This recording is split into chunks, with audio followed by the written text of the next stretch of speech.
tout le monde et bienvenue sur ma chaîne dédiée à la pâtisserie. Pour commencer cette nouvelle année 2021, nous allons voir une recette un peu particulière. On va revisiter ensemble la charlotte, mais pas une charlotte aux fraises. Dans cette vidéo, nous allons principalement voir le montage de notre charlotte. On va réaliser quelques étapes ensemble comme l'imbibage du biscuit génoise. Mais pour toutes les recettes des crèmes qui composent notre charlotte, je vous laisse voir les liens dans la description.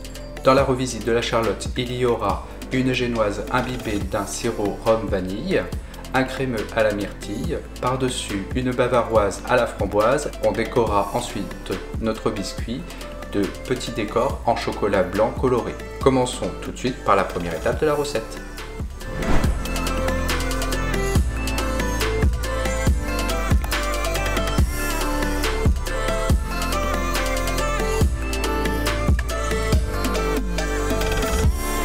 Commençons la recette par la première étape, à savoir l'imbibage de notre biscuit génoise. Pour la recette de notre sirop rhum vanille, nous aurons besoin des ingrédients suivants: 500 ml d'eau, 200 g de sucre, 15 g de rhum, une cuillère à café de vanille en poudre.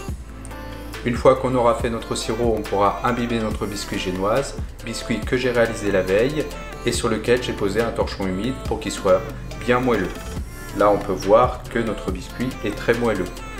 Une fois qu'on aura imbibé notre biscuit, on détaillera en bandes et on formera le contour de nos cercles à pâtisserie. On verra ça tout à l'heure dans la recette. Commençons la recette par préparer notre sirop rhum vanille. Pour ce faire, on va porter à ébullition de l'eau et du sucre. On ajoute ensuite notre rhum et l'arôme vanille. On reporte une fois à ébullition, puis on arrête le feu et on laisse le sirop refroidir tranquillement. Lorsqu'il sera froid, voire un peu tiède, on pourra imbiber notre biscuit génoise. Le biscuit génoise a été préparé la veille, je l'ai coloré en rouge pour la recette. J'ai bien mis un torchon humide sur le biscuit pour éviter qu'il sèche et ça nous facilitera aussi le fait de l'enrouler sur nos cercles à pâtisserie. Une fois qu'on a imbibé notre biscuit, on va détailler nos bandes. Pour ce faire, on prend comme gabarit notre cercle à pâtisserie.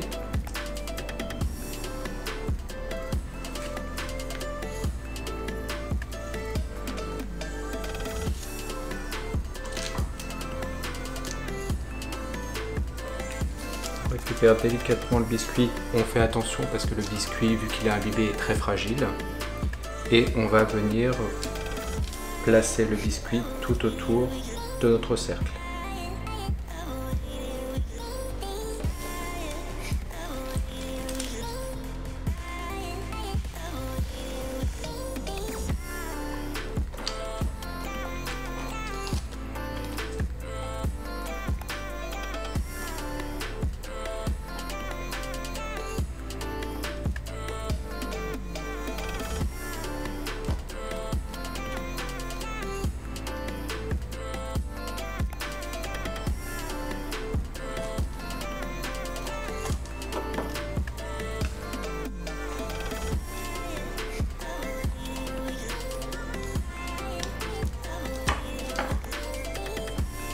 Ça y est, j'ai fini de cercler ma génoise. Donc avec une plaque de génoise, j'ai réussi à faire 4 moules individuels et un moule de 4-6 personnes.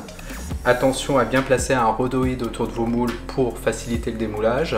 Vous pouvez faire sans, mais il faudra faire très attention quand vous démoulerez votre gâteau parce que la génoise est quand même assez fragile. Donc remplissons maintenant nos moules avec notre crémeux myrtille.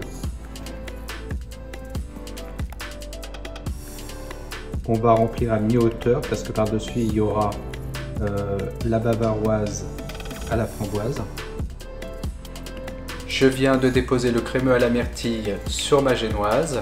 Vous trouverez la recette de ce crémeux à la myrtille sur ma chaîne YouTube, les liens en description. Je viens de sortir mes biscuits avec le crémeux myrtille du frigo.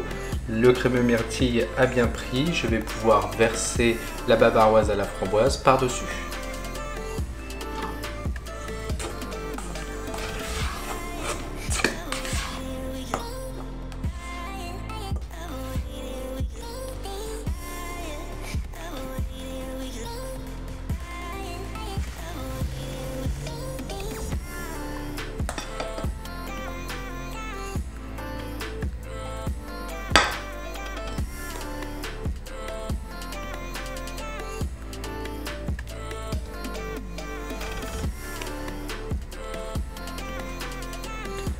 Je viens de déposer ma bavaroise à la framboise sur mon crémeux myrtille. Bien sûr, vous trouverez la recette de cette bavaroise en description.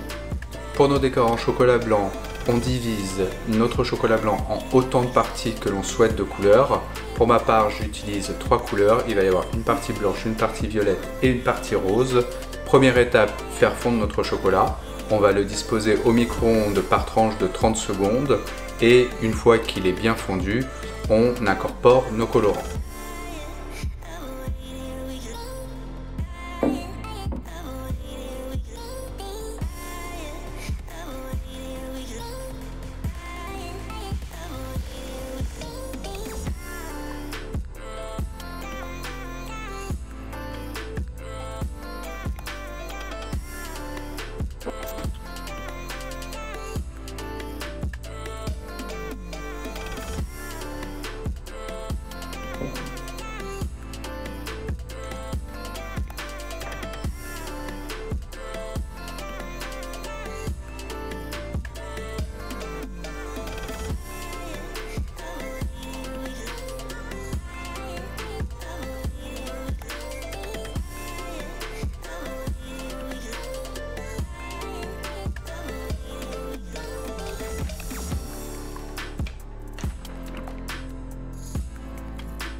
Voilà, j'ai sorti mes entremets du frigo, ils ont bien figé au frigo toute la nuit.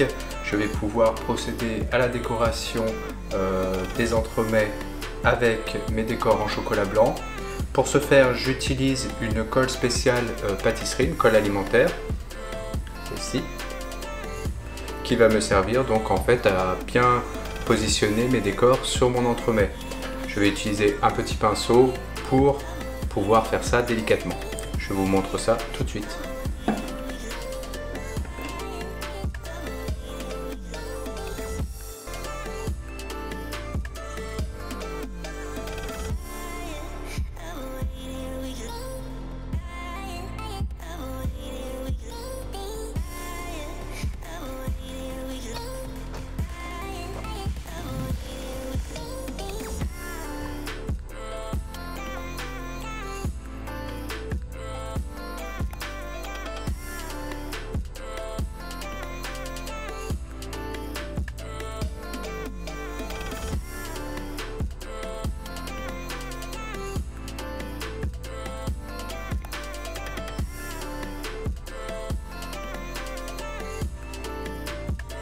Voilà, mes entremets sont finis, j'espère que cette vidéo vous a plu. N'hésitez pas à consulter mes autres vidéos sur ma chaîne, à liker si vous avez aimé la vidéo, à vous abonner si ce n'est pas encore fait.